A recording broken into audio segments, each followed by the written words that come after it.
It is time to definitively prove what is the best game of 2022.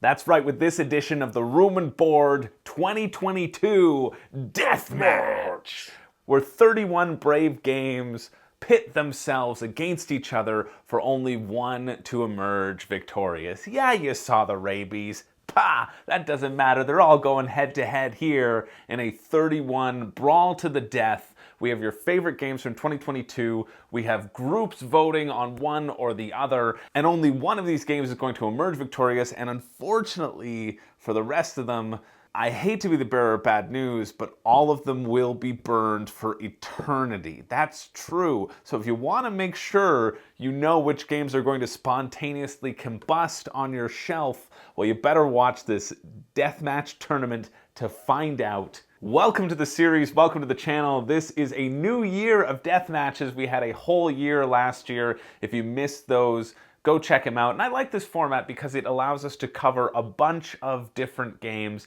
and also kind of pit them up against each other while talking about their strengths and weaknesses.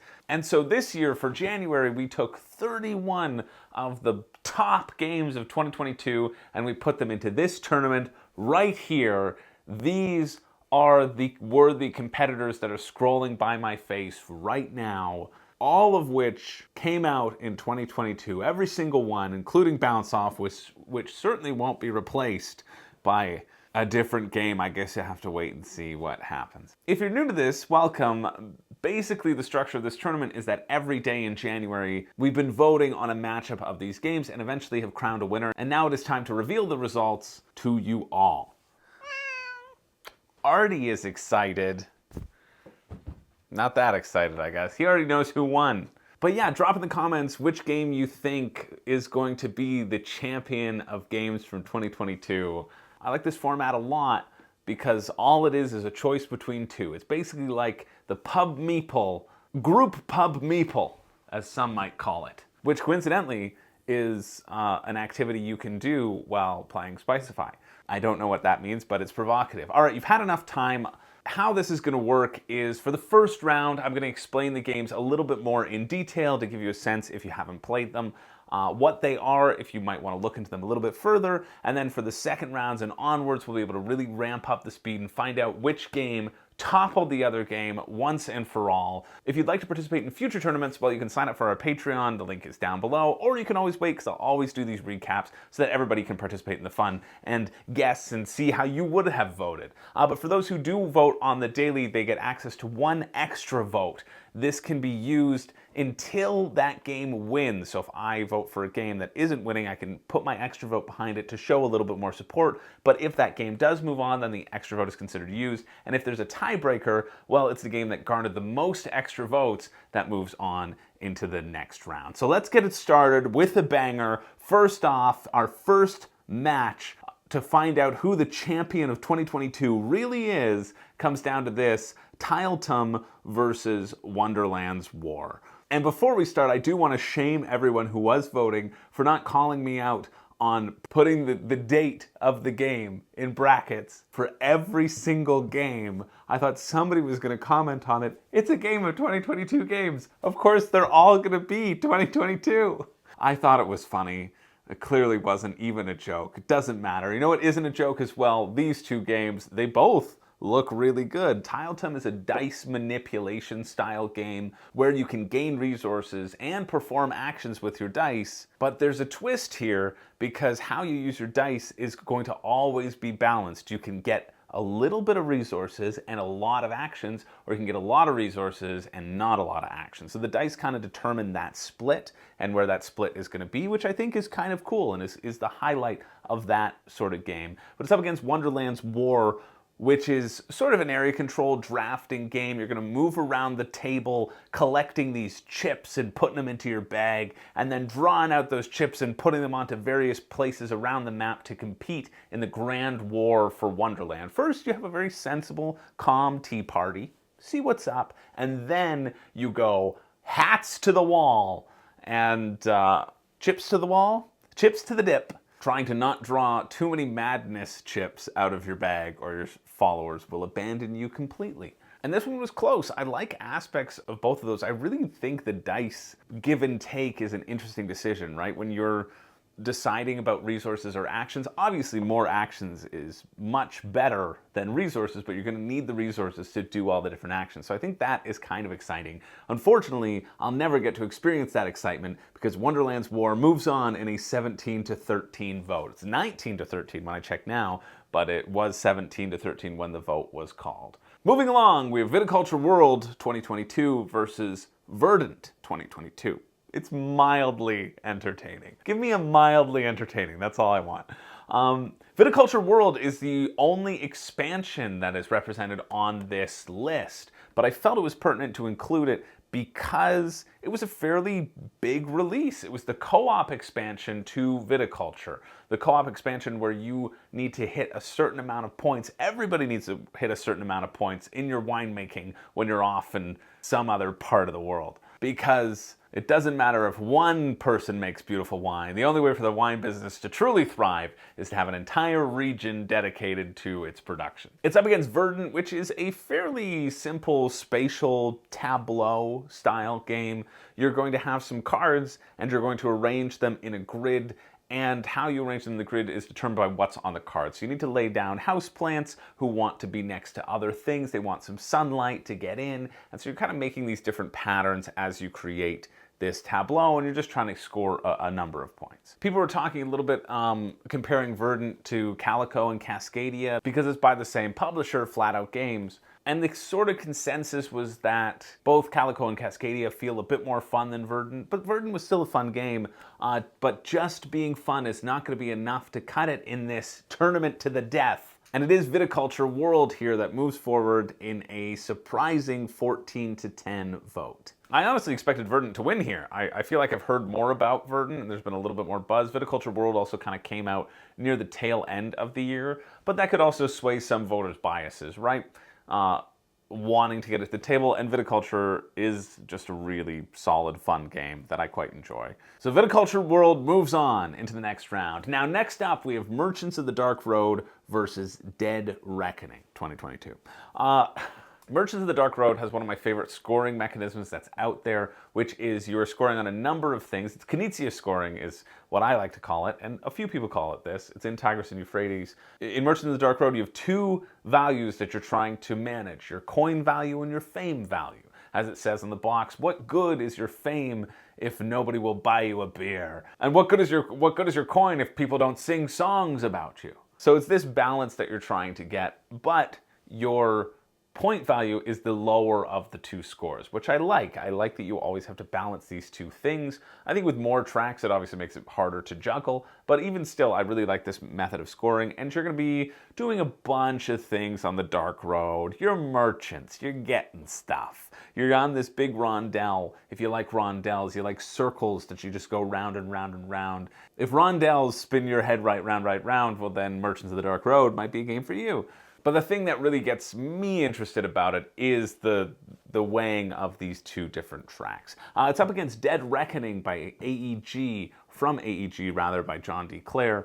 And this is a piratey adventure game. It's card crafting. So you'll start with a bunch of cards in a deck, and then you make those cards better, not by a legacy version, but by these translucent sleeves that you sleeve over your card, and then you kind of run around to islands, explore things, get resources, fight each other. Whenever you're sort of attacking or having damage dealt to your ship, you drop cubes in this cube tower, and that sees how effective these attacks are. There's a lot of piratey exploration that's going on over there. And so we have two choices, right? We have the merchants or we have the marauders. I think someone should make a game about that. So one of these games won in a 15-9 vote. It's now 16-10 when I look back. Again, I call these votes kind of every day, and then people can go back and vote on them as well. So it's kind of cool to see when new people jump in how they would have voted, if that would have changed the course of history, those sorts of things. So if you get upset that your favorite game has been kicked out, well, you should have been there to vote. What else can I say? Even though I had a dream where Ashton from Shelfside gave me Merchants of the Dark Road as a gift. We were neighbors, and he said, here you go, here's some games that I don't need. And I said, ooh, I was very excited to play it. Unfortunately, that was not a premonition for the future, because all copies of Merchants of the Dark Road will be burned, and Dead Reckoning moves forward in a 16-10 vote, or 15-9 when it was called. Next round, we have a Dice Tower face-off with Caper Europe 2022 versus Ready Set Bet 2022. Caper Europe was one of Z's favorite games of 2022. I think it was his #1 favorite game of 2022, and I think Ready Set Bet was actually Tom's favorite game, or one of his favorite games. I know it's pretty far up there. And I don't know if it's been in his top 100 yet. I should go back and look. But if it isn't, I'm betting it's one of the new games in the top 10. Calling it right now before theirs goes live this afternoon.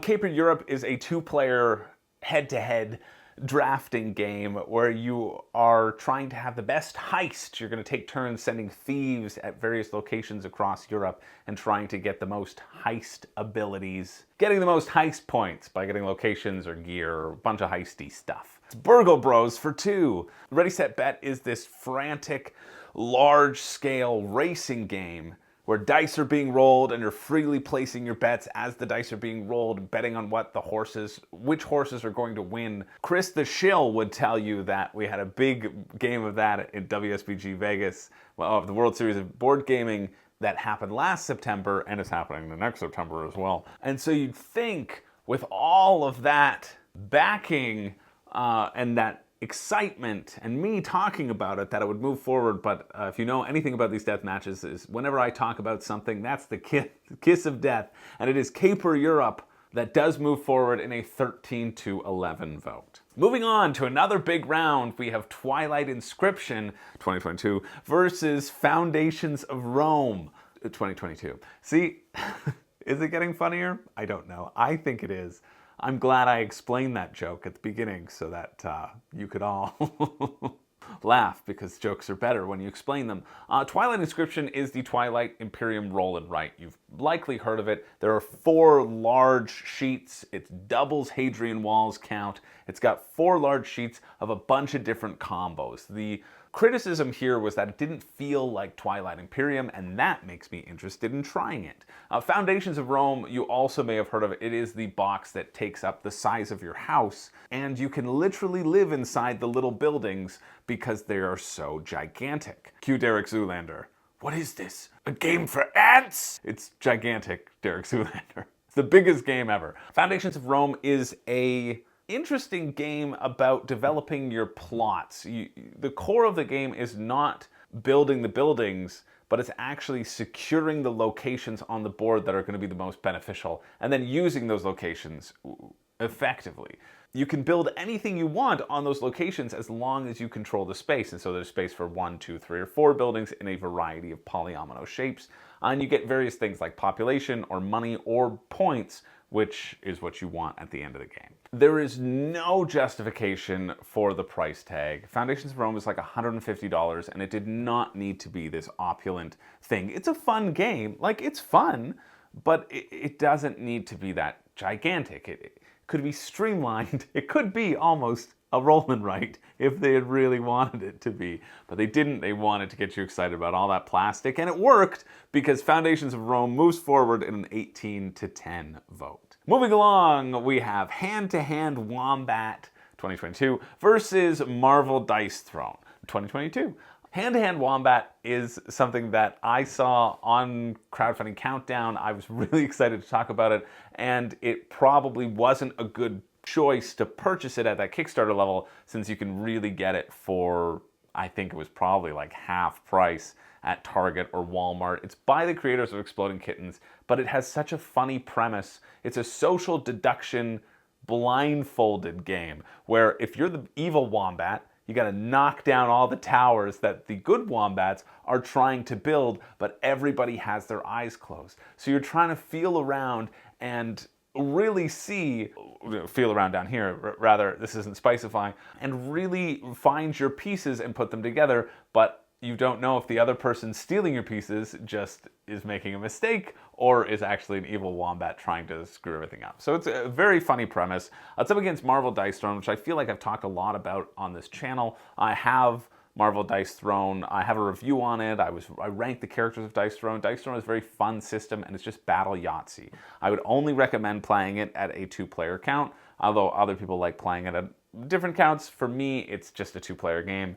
But it's a fun 2-player game where you're rolling dice and trying to whittle down the other opponent's health before they get to it. One of these games completely obliterated the other one. Marvel Dice Throne moves forward in a very dominant 22-9 vote. And it makes sense, right? I would have picked Marvel Dice Throne over Hand Hand Wombat, even though Hand Hand Wombat is just a very funny concept, and I love that it exists in the world, or used to, until, again, all of its copies spontaneously combusted. But let's see what the next victim is going to be, and that is Great Western Trail Argentina versus Endless Winter. And I'm excited about this matchup because an awesome patron just sent me their copy of Endless Winter to try and to play. And I can't wait to play it, unless, of course, oh no, I've just realized the rules of this deathmatch are, well, let's hope you win, Endless Winter. We'll talk about you in a second. I'll put you over in the burn bin just in case, but it was just a very generous thing for them to send me their copy, and I appreciate it immensely, and I'm really looking forward to playing Endless Winter. But first we got to talk about Great Western Trail Argentina, and that is just the same old Great Western Trail, but it's set in Argentina. There are a couple cool new things in this new board, though. You have a new worker, the farmer, you have the ability to unlock shortcuts that only you can take, which is cool when you think about the core loop of Great Western Trail. If you haven't played Great Western Trail, it's very fun. You're taking your cows to market over and over again, building up your deck of cows, because when you hit the end of this trail, you want to have a unique hand of cows in your hand, because that's the only way that they'll score. And the better those cows are, the further you can score points along this other track. But you're also scoring points for building buildings, and you're also scoring points for getting different workers onto your placemat, your player area. A bunch of ways to score points, 11 in fact in the original game, and it's a very sort of crunchy time. Really good game was played for the World Series of Board Gaming that I commented on. Came down to 1 point. Yeah, it was really good, and it made me want to play the game even more and try out this Argentina edition. And there's going to be another edition, Great Western Trail something or other, coming, I think, this year. They wanted to do 2021, 22, 23. But it is up against Endless Winter, which for a lot of people was one of their top games of 2022. That's why it's on this list. A lot of these games were people's top for 2022. And Endless Winter combines deck building and worker placement. Let me tell you a little bit more about Endless Winter. It takes place in North America, around 10,000 BCE. And you guide the development of your tribe across several generations. And over the course of the game, tribes can migrate and settle new lands, establish cultural traditions, hunt megafauna, and build everlasting megaliths. Oh, I definitely know what that last word means. Thankfully, this copy hasn't burned yet, and people got on board with Endless Winter. I hope they continue to do so. This one moved forward in an overwhelming 18-6 vote. I'm pulling for it, because I don't want it to burn.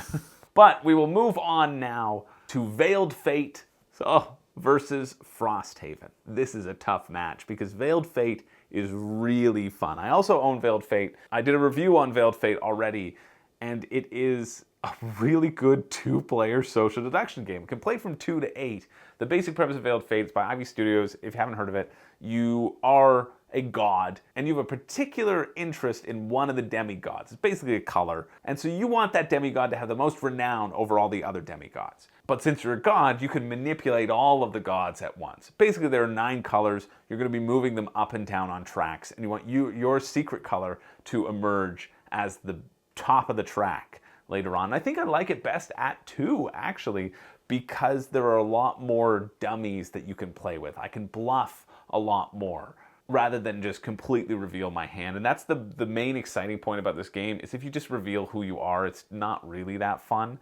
But if you're hiding it and then you have those reveals at the end and you can say, oh, you were actually green? I thought you were blue this whole time. That's a very fun part of it. But it is up against a very strong contender. Frosthaven needs no introduction. It's Gloomhaven, which needs no introduction since it is currently ranked #1 on Board Game Geek. This is a behemoth of a game in a large box. I almost bought it, but then I thought, I was pledged for it. I was like, number 323 or something like that. And then I canceled because I haven't really scratched the surface of Gloomhaven when that campaign launched, and guess what? I still haven't. So I think I made the correct decision in terms of my length of time and stamina that I can get these large games to the table. But Frosthaven is Gloomhaven, and Gloomhaven is great. It's Gloomhaven with a few extra steps. And even though some forward-thinking voters had been exchanging their vote for votes for Veiled Fate, trying to garner enough support that Veiled Fate could take out this huge contender, they were unable to overcome that hurdle, and it is Frosthaven that moves forward into the next round in a 17-11 vote. But Veiled Fate is great, it really is. Go check out my review if you're interested in that. And speaking of big titans, we have Oathsworn versus Aeon's Trespass Odyssey. Both of these are also 2022. Aeon's Trespass Odyssey was fulfilling around the end of the year, and the first printing of Oathsworn kind of already fulfilled too around that time as well. These are these two massive campaigns. Oathsworn should need less introduction than Aeon's Trespass Odyssey. Oathsworn has been getting a lot of buzz in terms of this large-scale campaign of two different phases. You have this kind of big story phase and the sort of boss phase. And the most interesting part about Oathsworn to me was the card play elements. When you play something down as a card, you put it in a specific refresh spot, and you have to wait until it gets all the way around to go back into your hand, but you can manipulate that a little bit with other cards to give yourself this own little game where you're chaining your abilities together, and you may not have access to the ones that you want to activate at that time. That feels really cool. Most people have already said that the narration in Oathsworn is very exciting, but I don't know. I haven't read it. I'm doubtful of that, honestly. I'm doubtful that the narration in any campaign game is gonna like blow your mind with immersion. I feel like narration is a tough one to kind of crack. But again, I haven't read it, so I can't really comment on that. But it's up against Aeon Trespass Odyssey, which was getting a lot of buzz in the Discord. Quite a few people had gotten it and were getting it to the table and were really enjoying it as well. It's this larger scale game, again, sort of set in that Greek mythology period. You're doing all the things that you want to do in a campaign game, fighting monsters, working together, upgrading your stats. Both of these are very similar in terms of big box stuff, and now it's time to find out which one is better. Is it actually Oathsworn? Well, it was actually a tie. It was a tie, and it was determined by random choice. Well, actually, it was determined by undecided voters.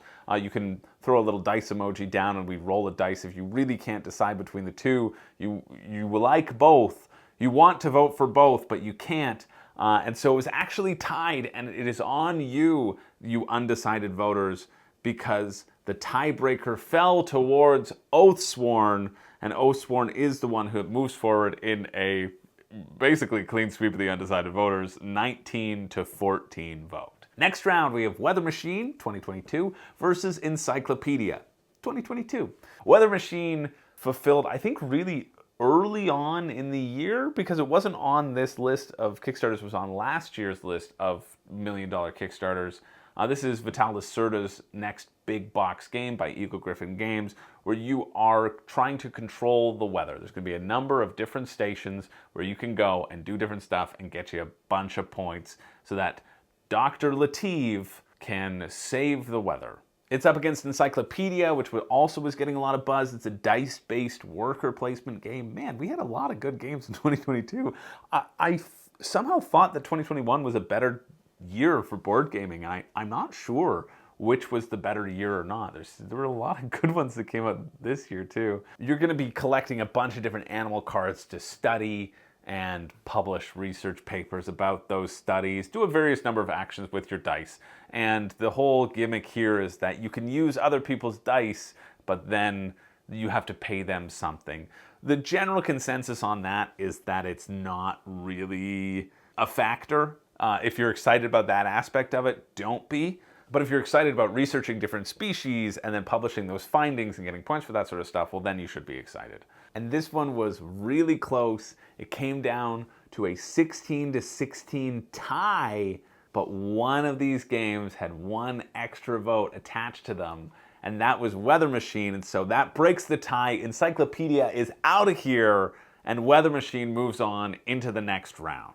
Next up, we have Townsfolk Tussle, another game that I own, which you can clearly see when I gesture to it right off camera, versus John Comppany 2nd Edition. And when this was going on, I hadn't yet played John Comppany. I'd played Townsfolk Tussle. Townsfolk Tussle is a boss battler. I should have more coverage for it coming up. I wanted to review on it, to talk about it a little bit more, and maybe some other things that I can't talk about. Let's keep moving on. Townsfolk Tussle is this big boss battler. It's set in this Cuphead style. The art here, I was gonna pull the box off the shelf, but it's already been added in post. The art here is this Cuphead style, cartoony style, and that's what really drew me into it. I thought it looked like a fun game, but it was the art style and the cool minis in that style that really pulled me in. And it was a fun time, it is. Each of the villains that you face has a different setup, and you have to figure out how to whittle down their health without dying. And you kind of go over a 4-boss mini campaign as the game goes on. I'm not sure if I like it being 4 bosses. I think that it kind of drags a little bit in that 4-boss scenario, because it feels like you're kind of doing the same thing.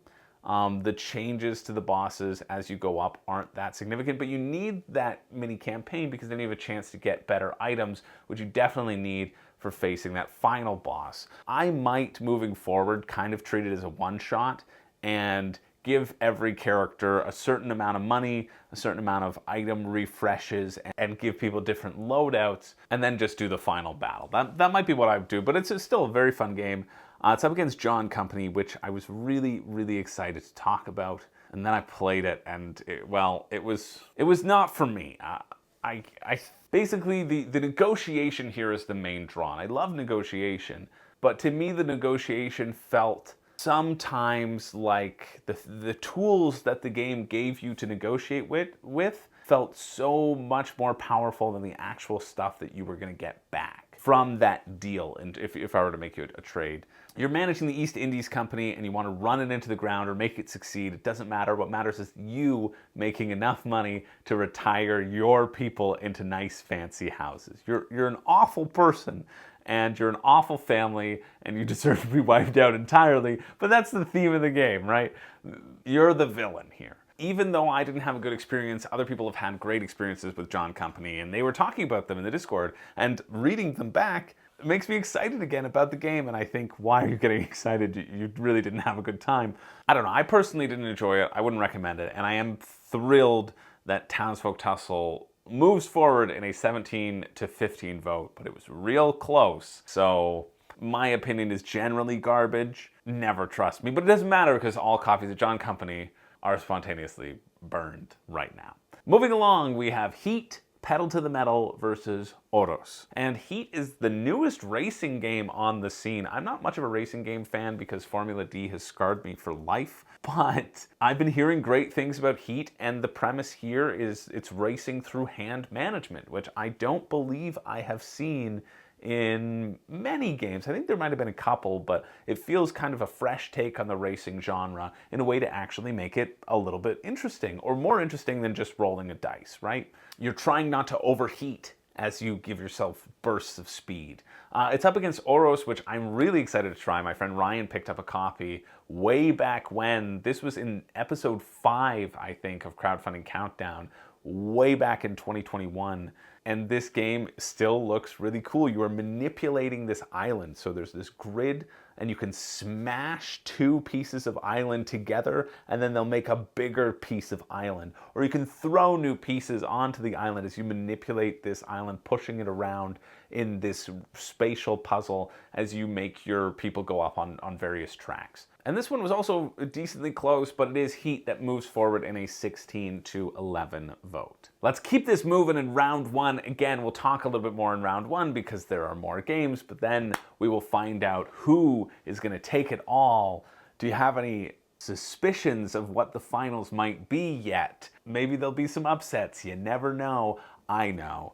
And I will tell you right now as we move forward with Vagrantsong 2022 versus Carnegie 2022. Vagrantsong was a direct-to-retail release in this, again, this sort of Cuphead style of a co-op, scenario-driven game all taking place on a train. You are aboard this haunted train and you're going through car after car and needing to deal with the situations that occur and following like a mini campaign. It's another skirmishy boss battler type as you explore the scenario and try to win. Only 20 plus scenarios though, which means it's fairly manageable for a campaign game. Most campaign games are like 500 plus scenarios. Get it, you need it. Infinite content, you'll never touch it. And actually scenarios 300 to 400 are just squiggly lines, but that's fine because you'll never get there anyway. Vagrantsong actually gives you a campaign that you might actually complete. However, it is up against Carnegie, and Carnegie was one that I saw popping up a lot in board game Facebook groups or reselling of board game Facebook groups. People would bought the deluxe Kickstarter and then were saying, hey, who wants this deluxe Kickstarter? And people seemed very excited to get it. People seemed very excited to sell it, but they also seemed excited to get it. It's ranked really high on the complexity scale on BGG. And it's another one of those crunchy Euros where you're managing your people, your real estate, producing goods, creating supply chains across the US. Looks interesting to me based upon the complexity of it. So if you like complex games, well, you should check this one out, I think. But it also lost in one of the most dominating votes out there with a 24-9 vote for Vagrantsong. So maybe you don't check it out. Maybe you don't care. And when I look back, it was really 22-7. So maybe some people have switched their votes. Or we had some extra votes in there that weren't counted. So yeah, Vagrantsong moves forward, choosing to not be burned, at least not yet. Now the two next competitors, we have Creature Comforts versus Planet Unknown. And Creature Comforts is by Kids Table Board Gaming. It's a subsidiary of Burnt Island Games. And it's a very simple worker placement. You're gonna spend the year gathering goods and preparing for winter. That's what it is. You want to snuggle up in your little den, and if it's cozy enough, well, maybe I'll join. We can have a nice cuddle, which I'm certainly not getting right now because Artie's in the other room with Renee. To be clear, I'd like to be cuddling with Artie, if that wasn't clear. But it's very cute. This one looks really cute, and I love the theme that the family who's created the most comfortable den wins the game, and that seems kind of fun. But it's not as fun as Planet Unknown. This game is great. I'm excited to go get myself a copy when I can. This is a polyomino space exploration game. There's no real exploration. You got a planet, and you're going to be taking tiles from this Lazy Susan. On your turn, you get to position the Lazy Susan however you want. If it's somebody else's turn, you just get a choice between the outer ring and the inner ring of what you're going to place. And wherever you place will have two symbols on it, and you get to go up on those specific tech tracks. And each tech track will give you bonuses. Each player can have their own specific powers. Each planet can have its own little puzzle that you have to deal with. Negative powers, disadvantages. It's really good. And it's a testament to Creature Comforts gameplay and or cuteness that the vote was even close. But it's Planet Unknown that moves forward in a 16-14 vote. Yeah, this game is very fun, and I'm excited to get a copy. I played it once. at the Niagara Board Gaming Convention, and it was a blast, and it's one that I definitely want to add to my collection. So I hope that it doesn't burn. Oh no, but if I have Endless Winter, which I haven't played, and then I want to get Planet Unknown and only one can survive, who came up with these horrible rules? Oh no, oh no.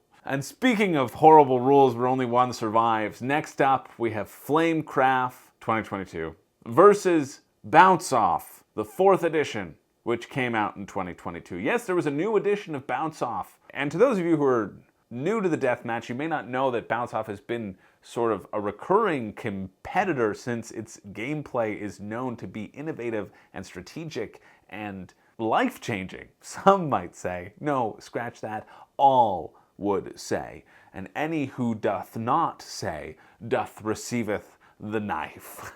From the pointieth endeth. And I don't care if that threat will hold up in court of law. I stand by it. Yeah, Bounce Off, this 4th edition has come out, and it's really weird because it doesn't look like a typical Bounce Off game. Awakened Realms produced it, so that might be part of the reason. They decided to add in a spaceship and some space exploration and like a ship phase and a crew phase, a big campaign. They call it the ISS Bounce Off, I think, or the ISS Vanguard. Yeah, ISS Bounce Off.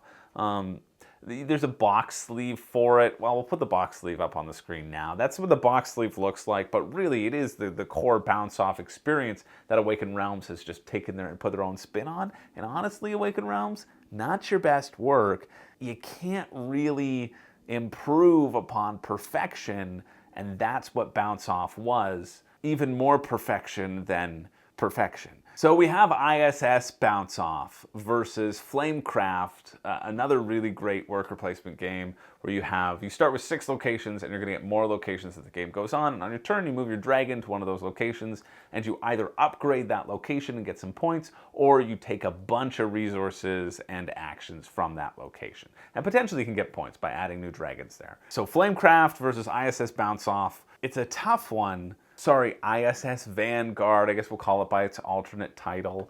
ISS Vanguard almost didn't make it in this tournament, honestly, but because nobody wanted it in here. Nobody suggested it to be in here as the list of 2022 games, which is surprising. You think somebody would have mentioned it, because I get these games as suggestions from Patreon. You can also suggest what games are going to be competing in the tournament, and then I put together a tournament bracket, making sure to include games that people specifically request, right? If you only request one thing, I'm obviously going to put that in there because you feel very passionate about it. But nobody did request ISS Vanguard, not a single person, and I thought, you know what? Just because of its status in the rabies, how well it did, Awakened Realms, they've done a few good things here and there. I decided personally that it should get a seat at the table, even if it wasn't associated with Bounce Off, even if it wasn't the remake. I probably would have thrown it in there. So you're welcome to the tournament that it was me and me alone who put this in there, and definitely not anyone else who would have put that forward. You know me, I'll pour my heart and soul into this wild tour of a death match that we have right now. And I do it for you all. You're right. I am the hero that the people have always wanted. Anyway, Flamecraft versus ISS Vanguard. It's really hard for me not to say ISS Bounce Off, but I will say ISS Vanguard, and I will also say that one of these is going to move on into the round of 16, and that game won in a 19-17 vote. It was very close, but it is ISS Vanguard that defeats Flamecraft and moves on into the next round. So we've made it to the round of 16. We only have one more game to cover because there was a bye. There's always going to be a few byes depending upon the length of the month, and the game is just determined randomly, whatever game gets to go there. And this game that got to luckily skip one round of Torment was Mythic Mischief, and it's facing off against Wonderland's War. Mythic Mischief is also by Ivy Studios. 2 games by Ivy Studios apparently releasing in 2022. Which is pretty good considering they only have 3 games, having those as a release date. Mythic Mischief was another campaign on GameFound, and it reminds me a bit of Santorini in terms of being this abstract puzzle where you take an asymmetrical faction and you try to get 10 points before the Tome Keeper catches you running around the magical library and before the opponent gets those points as well. It seems like a really fun game. It's facing off against Wonderland's War, which has gotten a lot of buzz and a lot of support. People are really impressed with the deluxe edition of Wonderland's War, but I'm really impressed by the size of the flames from all those deluxe components, because it is Mythic Mischief that moves forward in a 15-15 vote. It was a tie. Mythic Mischief moves forward on the backing of those extra votes, those all-important extra votes that people want to show their support for the game and boost a game with their enthusiasm. And I think that's an important factor, right? If you're enthusiastic enough to say, yeah, I'm putting my stamp on it, I'm using my one time, my one chip, my one guess in deception, I feel good about this game, I want to talk about it more, I want more people to hear about it, that speaks volumes to me. So Mythic Mischief pulls off what I think is a pretty big upset. I was expecting Wonderland's War to be in the finals, to be fair, but it's out of here in the round of 16, and Mythic Mischief moves on. Now we move to our next one, Viticulture World versus Dead Reckoning. Let's see if this co-op expansion can keep moving forward. It took out Verdant. Can it take down the scourge of the 7 deadly seas? And the answer is no. It can't. Dead Reckoning moves forward in a 17-10 vote. I know I'm kind of flying through, but there's not too much more to say about Viticulture World. It seems like a solid co-op expansion for a really interesting defined system, but there's no world in which this expansion is going to beat out all of these other new games. That was kind of my opinion of it. I wanted to give it as the shout out, but I don't see somebody saying, oh yes, this expansion was better than all of these other new games, because it just adds a different mode to it, right? And Dead Reckoning seems very interesting. It's got a lot of fun things going on with its card crafting and ship cube tower, so I'm happy to see it move on in that 17-10 vote. Plus, now I can say, a pirate I was meant to be, trim the sails and roam the sea. 10 points to you. Who knows where that's from? It's a great game. Come on, crew, we've got to recover that map. The pirate will be done for when he falls into our trap. At one point, I knew that entire song. I'm off by heart. Me and my brother would sing it. Those were fun times. Anyway, next round we have Caper Europe versus Foundations of Rome. I am pulling for Caper Europe here because Foundations of Rome is too ostentatious to survive. It is. It's good, but I can't ever recommend it. And in fact, the size of it detracts from it for me because I just think of the cost and it doesn't amplify my experience, these extra plastic bits. And maybe it does for you, in which case I would say you bought it and you're fooling yourself. But I'm thinking if it were a smaller game, would it be that exciting mechanically? And I don't know if it would be. I think it would. I think it's fun. I think it's definitely fun. There's nothing wrong with it at all, but it doesn't blow me away. So I'm rooting for Caper Europe here, but Caper Europe feels a little bit more obscure. It hits in that 2-player range and kind of 2-player only. So I find when games have that sort of predetermined player count, they don't do as well because they can't stretch as far. But unfortunately, it's not to be. The rallying cries of Caper Europe fans were unable to make a dent, and it is Foundations of Rome that does move forward in a 20-14 vote. Now, next round, we have Marvel Dice Throne versus Endless Winter. We have a chance here, and we have another chance because, like I said, those sort of 2-player games, which basically Marvel Dice Throne is, doesn't really have an extra player count, that's going to work against it, you know? It's going to work against its favor. There's no way that's going to be able to touch my beautiful Endless Winter. It's getting a bit hot. Oh no. Oh no. Oh no. Come on. Oh no. Oh, I thought it would be cold enough to withstand the heat, but it was not. This one was really close. This one was so close. It was tied, and then one of the extra votes was not valid. It was already used in a previous game, and unfortunately, Endless Winter loses by 1 vote in a 17-16 tie. And it is Marvel Dice Throne. Let's just get that out of the way. It is Marvel Dice Throne that moves forward into the next round. Never get to play it, but what can I do?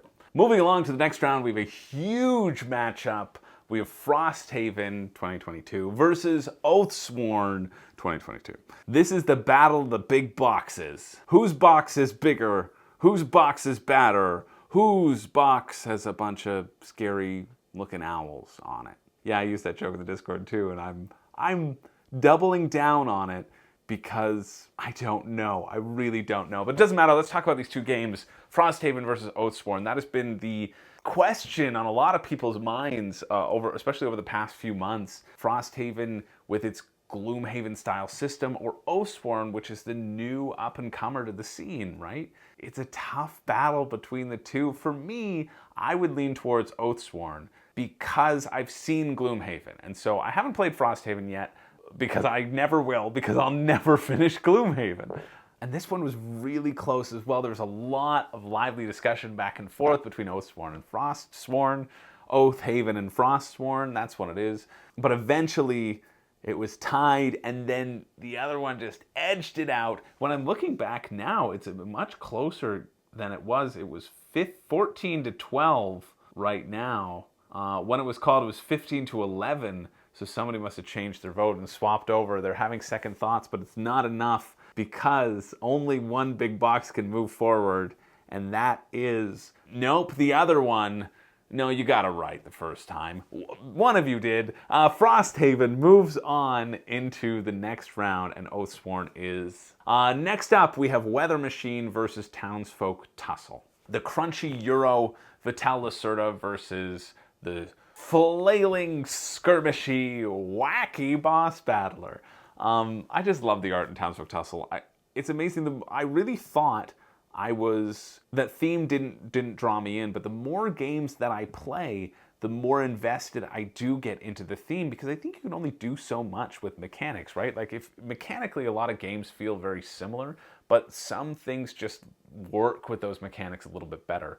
Viticulture's games are all mechanics, and they're all really interesting and crunchy mechanics, but they're all just mechanics. And I think Townsfolk Tussle, and the reason why it is going to be moving forward into the next round, it appeals to people's sense of uniqueness with that art style. It's not a surprise to me that both Townsfolk Tussle and Vagrantsong have been kind of getting a lot of buzz, because they're unique. They're taking a new spin on things, and I just love when games do that, where there are many facets of the world to explore and many artists to celebrate. And I think it's pretty cool. Townsfolk Tussle is fun. So that finishes in an 18-13 vote for Townsfolk Tussle, and unfortunately, Weather Machine could not stop global warming and burns up in the atmosphere. What a sad result that is. But we keep on trucking along, and speaking of trucks, next we have Cars versus Trains. Not Trains, the great deck builder that's better than Dominion. No, we have Heat, Pedal to the Metal versus Vagrantsong. The racing game, the hand management racing game that a lot of people are talking about, or that seems to have exploded out of nowhere. And then the faster train engine of Vagrantsong with its manageable campaign and co-op and interesting twists of story. I've seen a few scenarios, what happens in those scenarios, and it seems fun. The storytelling feels very fun in Vagrantsong. And this was a good back and forth. People were talking about how Heat should be rewarded because it is a really good racing game. It's a unique racing game. And that is a genre that doesn't have a lot of good games, let's be real. And Vagrantsong is a genre where there are a lot of good games, a lot of co-op, skirmish, scenario-based puzzles, right? So it was a good back and forth. Some people were saying Vagrantsong was their game of the year as well, and perhaps it was that helped push Vagrantsong over the edge in a 20-16 vote. Next round, the final round of a round of 16. We're going to heat up after this. Or maybe we won't, because there's no more heat in the competition, only cold space, as we get Planet Unknown versus ISS Vanguard. Planet Unknown is very fun. Now that Endless Winter is gone, I gotta pull for Planet Unknown. ISS Vanguard has been getting a lot of buzz. A lot of people are really excited and really happy with the campaign. And I think that's great. I think with some of these campaign games, you don't get them to the table right away, and they just kind of propel themselves off of their crowdfunding campaign and off of the idea of what they are. But I think people who are voting and who are vocal about their voting are actually getting to the table and are actively playing it at the moment and wanting to return to it, which is great. Like, that's a great thing to see and to hear until the next campaign game comes along and this one ceases to exist. But this was a wild vote. It was 17-17 without any extra votes. And then it was 22-22 with extra votes. Or it's 2022 to 2022 now. When I look back, it's 2022 to 2021. No, it's 22 to 21. I don't know why I'm saying 2022. Oh, I remember. Is that what this bit's been building up for? No, it hasn't. I wish I could say that was on purpose, but it isn't. 22 to 21 votes were cast. Lots of supporters on both of these sides. Planet Unknown is so good, but ISS Vanguard might be better according to the masses. They are wrong because Planet Unknown was so much fun, but it doesn't matter. I'll never get to play it again. I only have my memories. It will be burned for all eternity, and it is ISS Vanguard that moves forward into the next round. We're down to the quarterfinals. Kicking us off, we have Mythic Mischief versus Dead Reckoning. The spatial abstract puzzler versus Pirates Across the Seven Seas. And what's interesting about this one is that before the extra votes, Mythic Mischief was handily ahead, and then there was a flurry of extra votes that pushed Dead Reckoning into a 16-15 vote. But when I look at it now, it's actually a 16-16 vote. Unfortunately for Mythic Mischief, that wasn't the case, and it is Dead Reckoning that moves forward again in this tight vote. I like seeing the votes that are so tight because it means that there's a wide variety of people who might enjoy one or might enjoy the other, or that they're just, good games that hopefully we get a chance to play some of them down the line. So it's Dead Reckoning that moves into the semifinals and will be facing off against one of these two competitors, Foundations of Rome versus Marvel Dice Throne. This is the 4-pack. Honestly, if you're new to Dice Throne, this 4-pack is all you need. You didn't need to purchase the Kickstarter because the other 4 characters, they're not as good as these 4 characters. That's just how it is. That's just my opinion, and therefore, that's just how it is. However, I think it's going to be very hard to topple the behemoth of Foundations of Rome. People love this game. People love the plastic elements. I am in the minority because people really enjoy it. And it is a table presence, right? It gets people looking at it. It was set up all weekend at the Niagara Board Game Convention because everybody wanted to try it. Or maybe just everybody wanted to try it because it's so far out of anyone's normal price range for this style of game. And I am so happy that it is not going into the semifinals. It is Marvel Dice Throne that moves forward into the semifinals. This is a matchup that I can get behind. Again, this was a close vote. This was a 16-15 vote. But it is Marvel Dice Throne that does move forward, and I'm happy about that because I like Dice Throne. I definitely like Dice Throne more than I like Foundations of Rome. Let's move over to the other side of the bracket. We have Titan Frosthaven versus Titan Townsfolk Tussle. Both of these games, you just want your town to thrive. The city of Frosthaven just wants to be built up. The city of Eureka Springs just wants the ruffians to stop breaking everything. But only one of these cities can continue to thrive. And this one, again, provided a lot of great back and forth. People were talking about the uniqueness of Townsfolk Tussle again. They were talking about Frosthaven compared to Gloomhaven. Does it really deserve Best of 2022 status? The end result of this vote was 15-12, and then there were some undecided votes which made it 18-14, upheld that status quo. And the status quo might shock you because it is not Frosthaven that moves into the semifinals. It's eliminated from the competition. It is Townsfolk Tussle that people want to play over Frosthaven. And Townsfolk Tussle moves forward into that semifinal spot in a wild upset that I was not expecting. I was expecting Frosthaven to maybe be in the finals.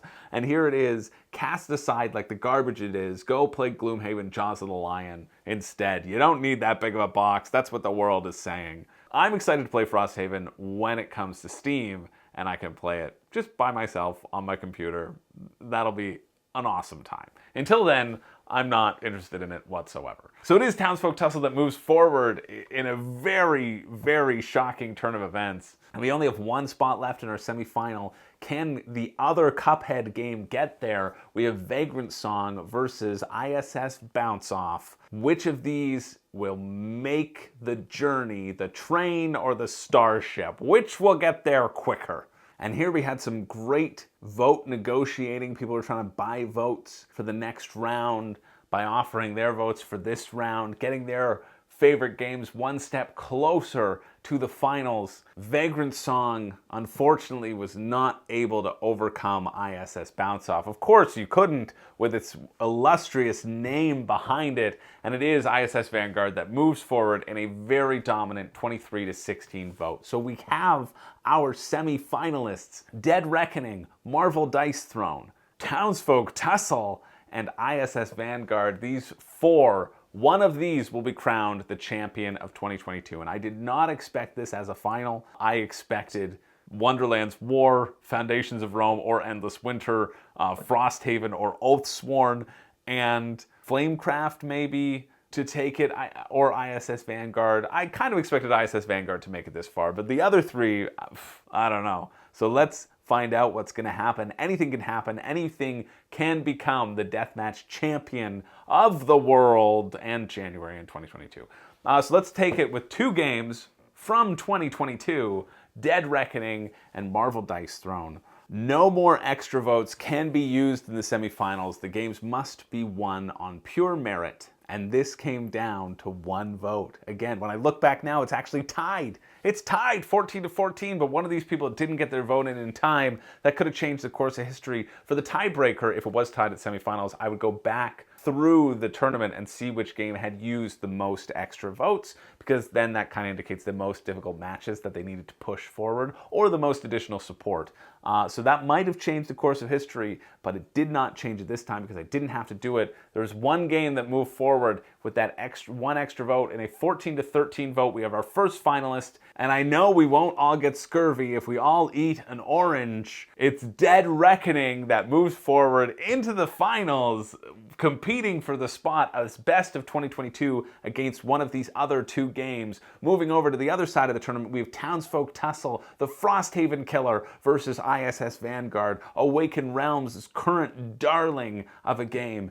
Townsfolk Tussle's beautiful art punched ISS Vanguard in the face. ISS Vanguard's ship phase pulled out its blasters and shot Townsfolk Tussle in the gut. Then Townsfolk Tussle took out a big cartoony frying pan and smashed it over ISS Vanguard's exploration phase, but the exploration phase fought back and enveloped the entire box of Townsfolk Tussle, dragging it into a swamp and then having that planet explode completely. That's how the battle went. It was a good back and forth. The votes are 20-10 right now. They were 18-9 when it was called, but it is ISS Vanguard that moves forward into the finals. Here we are at the final match. Let's keep this energy going. Let's get to the vote. We have one more vote to be cast. One of these will win. Which ship will steer itself into the championship slot? Championship slot?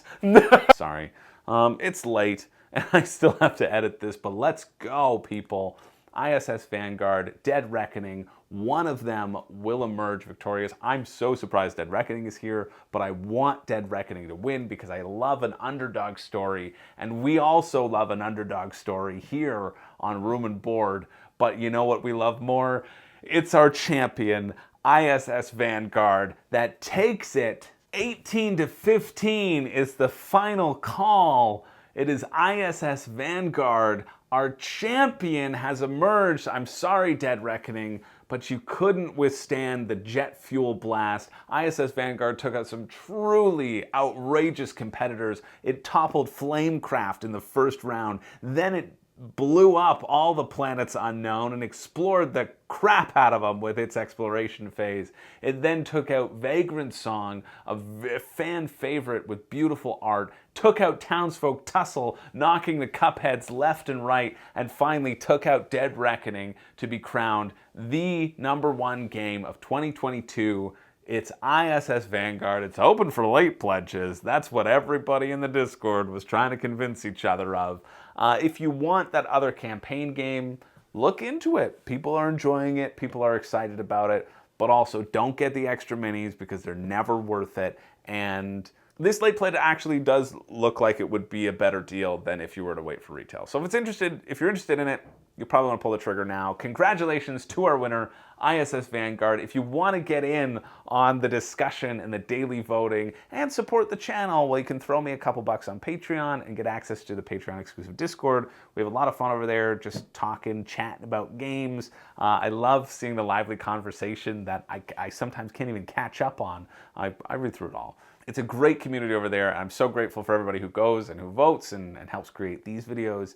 And yeah, I just like hanging out with you all. So if you want to hang out and get your vote heard, some of these votes came down to the slimmest of margins, and you could have changed the course of history. Well, then sign up for the Patreon. It helps support the channel. It helps me continue to be able to do these things and work myself to the bone for your own amusement. And I love it because I appreciate you all. Anyway, thank you so much for watching. Congratulations to our winner, ISS Vanguard. Sneak peek for next month's Deathmatch that's already ongoing. We're going to bring you even more affordable game choices. 20 to 30 bucks Canadian. We have a whole bracket of affordable games to get out of this large campaign system that we're in.